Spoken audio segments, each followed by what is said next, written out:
Iya. Migrain adalah bentuk nyeri kepala. Oh, nyeri kepala. Jadi sama aja kayak sakit kepala gitu? Ya, Atau tapi beda? dia mempunyai spesifikasi tersendiri. Jadi migrain itu merupakan manifestasi nyeri kepala. Kalau kita lihat secara umum orang mengenalnya sebelah saja. Iya. Oh. Tapi sebenarnya tidak seperti itu. Migrain ada yang spesifik. Migrain kita tahu sakit kepala sebelah. Ya, sifatnya berdenyut. Kemudian apabila dia timbul serangan, dia akan lebih tidak berani melihat cahaya, berusaha untuk menghindar. Apabila dia bekerja bertambah sakit. Ini spesifik migrain seperti ini.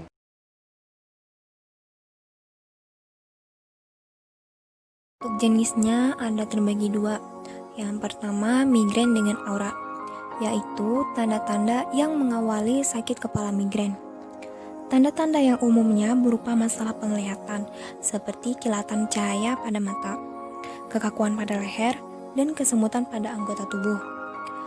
Migrain dengan aura ini juga disebut dengan migrain klasik. Yang kedua, migrain tanpa aura. Migrain biasa ini paling sering terjadi dengan gejala sakit kepala yang timbul hilang.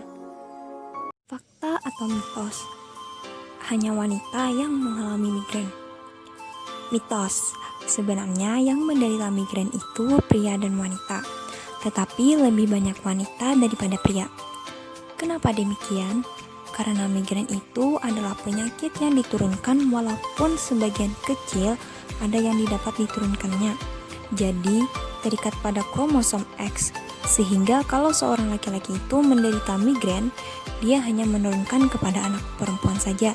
Sedangkan ibunya yang terkena migrain, dia bisa menurunkan ke anak laki-laki ataupun wanita. Penyebab migrain. Faktor hormon. Perubahan hormon bisa membuat orang mengalami migrain, terutama pada wanita ketika menstruasi. Faktor gen. Migrain juga bisa disebabkan oleh faktor keturunan yang juga memiliki keluhan sama.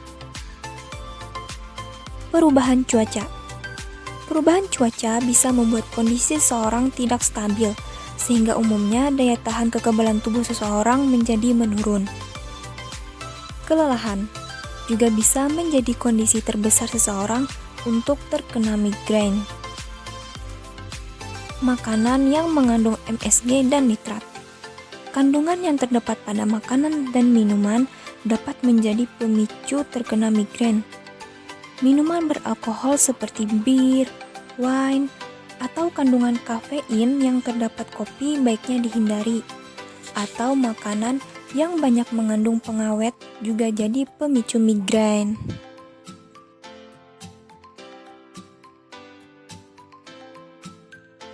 Cara mencegah migrain. Lakukan relaksasi pikiran. Tidak dipungkiri, salah satu penyebab migrain adalah karena pikiran yang berat. Untuk itu, cobalah menenangkan dengan relaksasi pikiran. Misalnya dengan melakukan hobi, seperti berkebun, mendengarkan musik, atau kegiatan lain yang menyenangkan. Berolahraga. Selain pikiran, fisik juga perlu mendapat pelatihan agar tetap dalam keadaan prima. Berolahraga secara teratur sebaiknya menjadi hal yang tidak dapat dilupakan. Olahraga sebaiknya dipilih yaitu olahraga dengan aktivitas yang ringan, misalnya berjalan kaki, aerobik, atau bersepeda. Menjaga pola tidur. Pola tidur yang baik akan menunjang kesehatan dan mencegah migrain menyerang. Tidur sebaiknya dalam waktu yang cukup. Jangka tidur untuk orang dewasa sebaiknya 6-8 jam sehari. Jika memungkinkan, tidur dan bangun pada waktu yang sama setiap hari. Konsultasi ke dokter. Dengan berkonsultasi ke dokter, kita akan mengetahui perkembangan dan kondisi kesehatan kita.